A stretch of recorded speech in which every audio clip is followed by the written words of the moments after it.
E aí, meu velho? Tudo bom, meu irmão? Tudo e você, cara? Obrigado por vir aqui. Imagina, um prazer. Num dia extremamente movimentado. Hoje nós estamos gravando no dia da prisão do Crivella. É, dia da prisão do Crivella. Então, quando você assistir, a gente não sabe se ele vai ter sido assassinado, solto. Solto, provavelmente. Provavelmente. Até porque tá, em tese, assim, do ponto de vista técnico, estaria certa a soltura dele. Então, a gente pode até entrar um pouco nisso. Então, me fala, por que você considera que é uma prisão? Porque o povo tá feliz.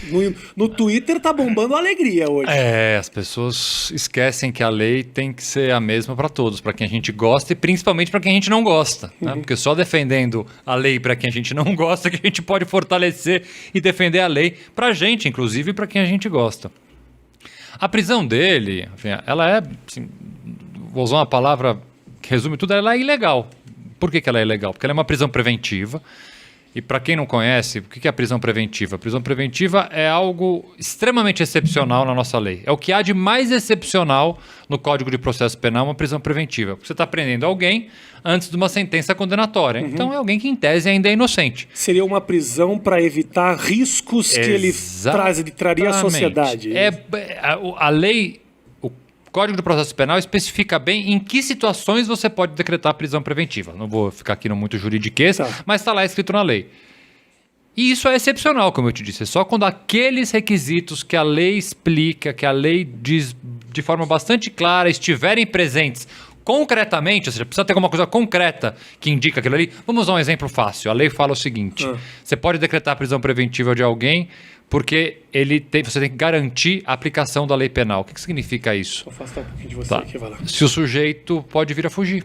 Tá, perfeito. Então você prende ele preventivamente. Okay. Só que você precisa pegar o sujeito tentando fugir, ou em vias de fugir, ou com indicativos concretos de que vai fugir. Você não pode simplesmente pegar e falar, olha, ele pode ser que ele fuja. Entendi. Entendeu? E o que a decisão do Crivella hoje fez é utilizar essa excepcionalidade, que é a prisão preventiva, sem nenhum fato concreto, simplesmente... Com o objetivo de expor... Olha, não é nem, eu não diria nem que é objetivo de expor, isso é algo, infelizmente, bastante comum no nosso passado recente, que é uma coisa que é a banalização do uso desse tipo de prisão em casos, principalmente em casos midiáticos. Então Perfeito. É uma tentativa de se acalmar a opinião pública, agradar um ou outro, decretando uma prisão dessa que, quando você vai ler o despacho realmente, ela não tem fundamentação nenhuma, então ela se torna uma prisão ilegal. Acho que não apenas a prisão, como muitas ferramentas jurídicas são utilizadas de forma populista, né? Muitas. Vamos citar aqui...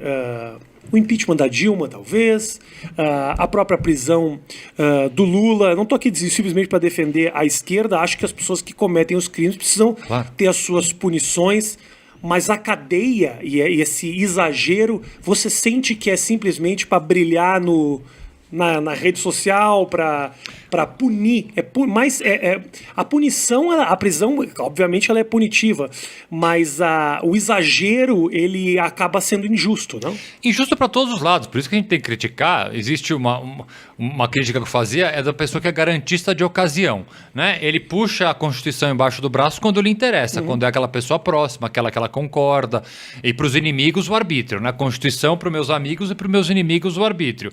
E é isso que você falou, você pode criticar uma prisão de uma pessoa de esquerda, de direita, culpada ou inocente. Se tiver ilegalidade naquela ordem de prisão ou em qualquer ordem judicial, qualquer decisão judicial, ela é ilegal e ponto. E o que acontece é que a gente vive um momento extremamente grave de uma coisa que a gente chama de populismo penal, né? Então, as decisões, muitas vezes, elas são decisões... Essa decisão do Crivella hoje, por exemplo, é uma decisão típica de uma condenação. Que pode ser que aconteça, pode ser que tudo aquilo que está na decisão seja verdade, o Crivella tenha desviado milhões e tenha que ser condenado e venha cumprir uma pena. É completamente diferente de ser preso preventivamente. Então o que se faz hoje em dia, muitas vezes, essas decisões carregadas de adjetivos, a decisão do Crivella hoje fala assim, homens de terno e gravata, eu estou sem gravata pelo menos hoje, homens de terno e gravata que assaltam cofres públicos. Gente, isso aí hoje você pode assaltar cofres públicos. Eu preciso colocar só a gravata. Isso, exatamente. Isso aí eu me enquadraria na decisão. Seria preso. Com certeza. Mas assim, convenhamos que isso é um texto bacana pra você colocar no artigo de jornal, numa decisão judicial. Você já sente o cheiro do populismo quando você apela para esse tipo de lugar comum. Mas aí eu te pergunto o seguinte, muitas das prisões, elas são feitas como exemplo.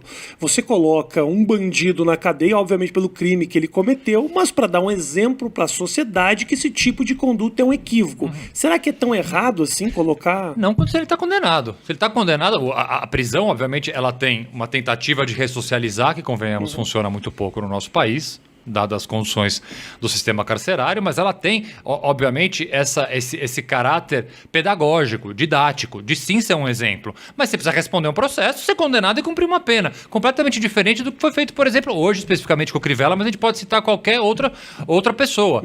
Não tem condenação. É uma prisão preventiva. A decisão que mandou prender ele é uma decisão típica de alguém que vai ser condenado, só que ele nem processo está respondendo ainda. Então é esse o populismo penal que a gente chama, que atrapalha tanto